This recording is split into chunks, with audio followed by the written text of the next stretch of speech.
দিনে দুপুরে সমবায় সমিতিতে ডাকাতি, ঘটনা গাজলের কেষ্টপুর সমবায় সমিতি। গুলিবিদ্ধ ব্যাংক কেশিয়ার, পেটে গুলি লেগেছে কেশিয়ারের। আহতকে গাজল স্টেট জেনারেল হাসপাতালে নিয়ে আসলে তড়িঘড়ি রেফার করা হয় মালদা মেডিকেল কলেজ হাসপাতালে।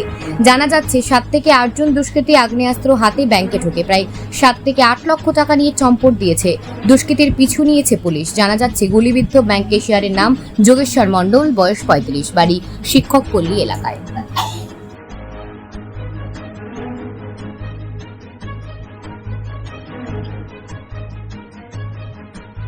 ব্যাংক ডাকাতি করে নেন ব্যাংকে সমবায় ব্যাংকে কৃষ্ণপুর। তারপরে সব টাকা পয়সা নিয়ে চলে গেছে। কজন এসেছিল? আমি তো ভাই গুনে দেবো 8-10 জন, 7-8 জন 10 জন হবে মনে হয়। তো গুলি চালিয়েছে?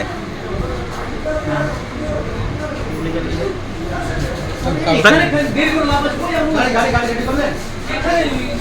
কটা নাগাদ তোরা ঢুকেছিল? তাই বলতাম না, 2:30টা হবে হয়তো, ঠিক জানি না। কজনের হাতে বন্দুক ছিল? সবার হাতেই? সবার হাতে। আপনার কোথায় লেগেছে গুলি? আপনার নাম? কিরণ মণ্ডল। ক্ষীরোদ মণ্ডল। কত টাকা নিয়ে গেছে কিছু বোঝা যাচ্ছে?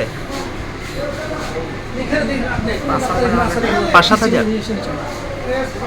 ওই দুটো মানে আড়াইটার আশপাশে আর কি, টাইমটা দেখিনি। একটা বোলেরো সাদা রঙের গাড়ি এসে হঠাৎ করে দাঁড়ালো এবং দাঁড়ার সাথে সাথে একদম ফুল পিক আপে ওরা একদম হাতে রিভলভার নিয়ে এসে ঢুকে গেল। আমাদের ব্যাংকের ভিতরে ঢুকলো, মাঝখানটায় দুজনকে এখানে গার্ড হিসেবে রাখবে, দুজনের হাতে রিভলভার। এবার আমরা তো ভয় থরথর করছি।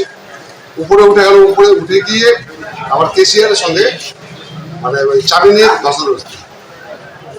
চাবিটা না দেওয়ার জন্য ওকে এক রাউন্ড গুলি করে দেয়, গুলিটা পেটে লাগে। এবার তারপর ওখান থেকে ওরা ক্যাশ ট্যাশ নিচে নেমে বেরিয়ে চলে গেল। এখানটায় যাওয়ার পথে আমার নিচের সেল সেকশনের যে টাকা, সেই টাকাটাও ওরা নিয়ে চলে গেল। ওই 7,000 টাকার মতো এখানে ছিল।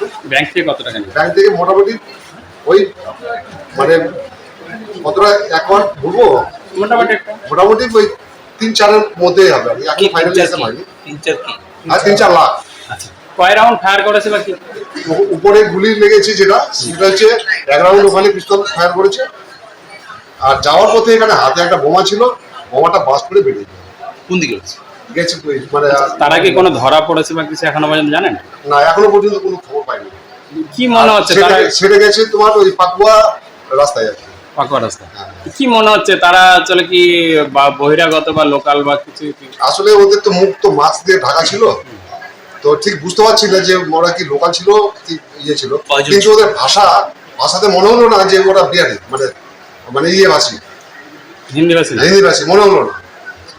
আর ওরা মোটামুটি 7 থেকে 8 জন ছিল টোটাল।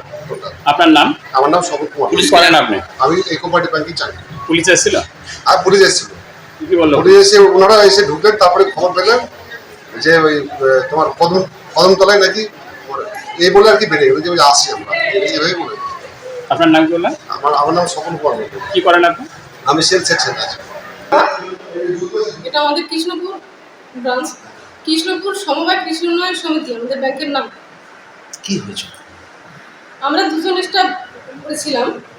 হঠাৎ করে 4-5 জন 7 জন ছেলে হঠাৎ করে রিভলভার হাতে, মুখে মাস্ক বাঁধা, চোখে চশমা, কালো চশমা, হাতে গ্লাভস পরা, সবাই উপরে উঠে এসে বলছে ক্যাশ নিকাল, এরকম বলছে। হিন্দি আধা হিন্দি বলছে, ক্যাশ নিকাল। তো আমাদের যে আরেকজন স্টাফ ছিল দাদা, ও তো দেখিয়ে দিল ক্যাশ দেখিয়ে দিল, চাবি দিয়ে দিল। এখানকার ক্যাশ বের করে নেওয়ার পরে তারপর দৌড়ে আমাদের ভোল্টে গেল। ভোল্ট থেকে মানে ভোল্টের তো আবার একটা চাবি থাকে, বলছে চাবি দিজিয়ে। তখন ওই ছেলেটা চাবিও দিয়ে দিল।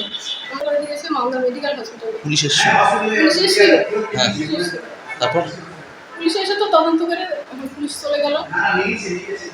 তাও কত টাকা মোটামুটি নিয়ে গেছে আনুমানিক? মোটামুটি প্রায় 6 লাখ টাকা। প্রায় 6 লাখ টাকা। হ্যাঁ, প্রায় 6 লাখ টাকা। কি মনে হচ্ছে গতকালকে আরো টাকা বেশি ছিল বা? গতকালকে তো আমাদের টাকা বেশি ছিল, ক্যাশগুলো তো আমাদের ট্রান্সফার করে দেওয়া হয়েছে আমাদের হেড অফিসে। আচ্ছা, কেমন উত্তেজনা কেমন বাইরে? বাইরের উত্তেজনা এখন কেমন, প্রচুর ভিড় ছিল, প্রচুর ভিড়, অনেক লোক ছিল। কিন্তু এই যে টাকাগুলো জমা কারা দিত? সাধারণ পাবলিক স্যার। পাবলিকের টাকা। হ্যাঁ পাবলিক। কি নাম আপনার? আমার নাম অনিতা সরকার। কি পদে আছেন? আমি হচ্ছে এসএসজি সুপারভাইজার। এসএসজির সুপারভাইজার। সম্পর্ক পশ্চিমবঙ্গে দেখাশোনা করি। আচ্ছা।